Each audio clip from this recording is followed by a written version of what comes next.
اوناسس نامی ایک یونان کا شخص تھا جو بہت امیر کبیر تھا. وہ نمبر لگتے ہیں نا، 8ویں نمبر پہ اور 7ویں نمبر پہ، 6 نمبر پہ دنیا کا امیر ترین شخص کون ہے. تو کسی زمانے میں وہ ان نمبروں میں تھا. تو اس کی آنکھوں کے یہ پپوٹے کام کرنا چھوڑ گئے. ڈاکٹر سلوشن ٹیپ لگا کے اس کی آنکھ کھول دیتا تھا، سلوشن ٹیپ لگا کے بند کر دیتا تھا اور وہ سو جاتا تھا. پھر وہ کھولتا اور جو ہے وہ اس کو دیکھنا ملتا. تو یہ آٹومیٹک سسٹم خراب ہو گیا. تو کسی نے اوناسس سے ایک دن پوچھا کہ تیری زندگی کی سب سے بڑی خواہش کیا ہے؟ یہ جہازوں کے بیڑے تیرے ہیں، یہ اتنے بڑے کاروبار ہیں، تا حد نظر پھیلے ہوئے بنگلے، اتنا کچھ، تو کوئی خواہش رہ گئی ہے؟ اس نے کہا ہاں، ایک میری خواہش رہ گئی ہے. تو سننے والے نے کہا کہ کیا؟ کہا کاش کہ اپنی آنکھیں اپنی مرضی سے کھول سکوں، یہ میری خواہش ہے. تو اس نے کہا کہ اگر اس کے لیے تجھے کوئی پیسے لگانے پڑے تو کتنے کو پیسے لگائے گا؟ کہا ساری دولت لگا دوں گا. کاش کہ اپنی آنکھیں تو اپنی مرضی سے کھول سکوں.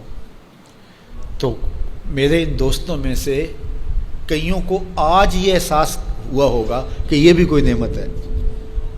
اور جو 24 گھنٹے ہمارے ساتھ ہے، تو اتنی نعمتیں ہیں ہمارے اوپر اللہ کی، اور اس کو ہم اپنے حساب سے چھوٹا یا بڑا کہہ لیتے ہیں، لیکن وہ اتنی بڑی ہیں کہ اگر وہ چھن جائیں تو پھر پتہ چلتا ہے کہ جو ہے وہ کتنی بڑی نعمت سے ہم محروم ہو گئے. وہ میرے ایک ملنے والے ہیں، ان کے منہ میں لعاب کی مقدار کم ہے، جس کو ہم نے کبھی سوچا بھی نہیں کہ یہ بھی کوئی نعمت ہے.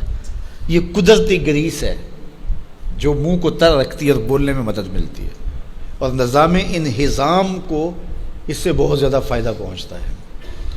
لیکن ان کا مسئلہ کیا ہے کہ مقدار کم ہے.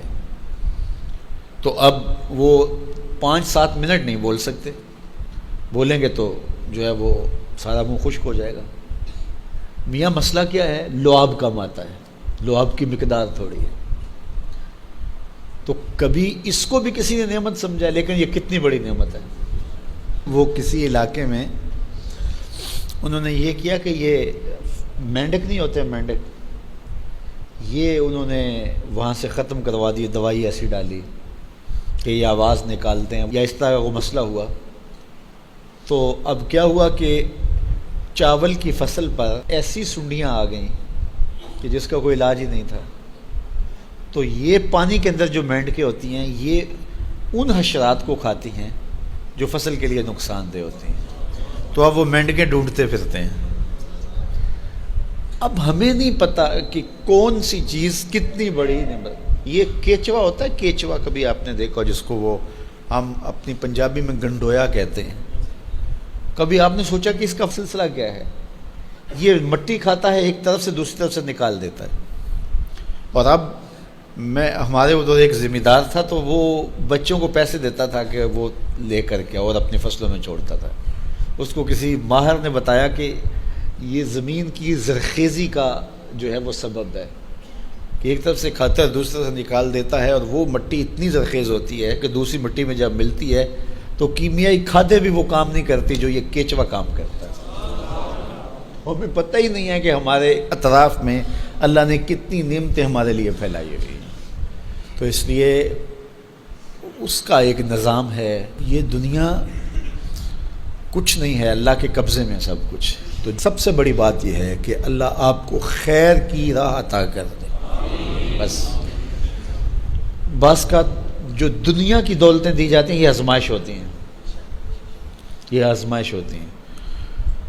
تو جو آپ کو کسی سے نیکی کرنے کی توفیق مل جائے، کسی کی مدد کرنے کی توفیق مل جائے، کسی دکھی کے کام آنے کی توفیق مل جائے، کسی کی جان بچانے کی توفیق مل جائے، تو یہ بہت بڑی دولت ہوتی ہے.